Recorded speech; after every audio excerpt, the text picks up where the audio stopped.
Assalamualaikum warahmatullahi wabarakatuh. Saya Penny Oktavia dari Perbankan Syariah 6B ingin menjelaskan materi 7 sampai dengan materi 13. Materi ke-7 mengenai capital budgeting. Pengertian capital budgeting merupakan proses evaluasi dan penelitian investasi jangka panjang yang konsisten terhadap maksimalisasi tujuan perusahaan. Pentingnya penganggaran modal yang pertama berpengaruh pada jangka waktu lama sehingga perusahaan kehilangan fleksibilitasnya. Yang kedua, penanggaran modal yang efektif akan menaikkan. Yang ketiga, ketepatan pengeluaran modal sangat penting.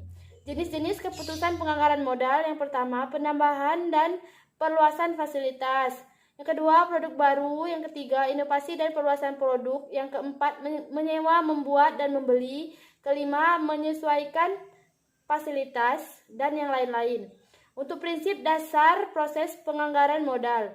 Yang pertama, jenis proyek. Yang kedua, ketersediaan dana. Yang ketiga, proses capital budgeting. Ke-8 mengenai corporate valuation.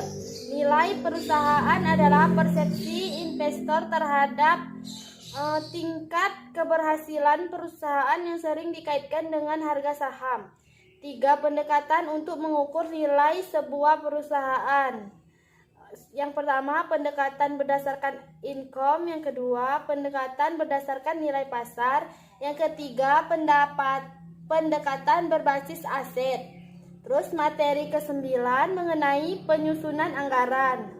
Pengertian penyusunan anggaran yaitu rencana kerja yang disusun secara tertulis, kuantitatif, formal, dan sistematis mengenai perkiraan kegiatan, penerimaan dan pengeluaran yang dinyatakan dalam unit satuan moneter atau uang dan berlaku untuk dalam jangka waktu yang panjang dalam waktu tertentu menjalankan operasional sehari-hari. Fungsi anggaran yang pertama, fungsi perencanaan, fungsi koordinasi, fungsi komunitas, fungsi motivasi, fungsi pengendalian dan evaluasi, dan fungsi pendidik. Untuk manfaat dari anggaran itu sebagai alat perencanaan, pengendalian, sebagai kebijakan fiskal, sebagai koordinasi, sebagai komunikasi, dan penilaian kerja, dan alat motivasi. Jenis-jenis anggaran, yang pertama anggaran operasional, yang kedua anggaran keuangan. Terus langkah penyusunan anggaran yang pertama auto-filter, yang kedua demokrasi, dan yang ketiga campuran.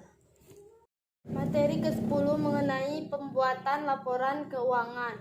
Dalam ilmu akuntansi, laporan keuangan diartikan sebagai laporan yang membuat informasi keuangan perusahaan dalam suatu periode akuntansi tertentu yang menggambarkan kinerja suatu perusahaan.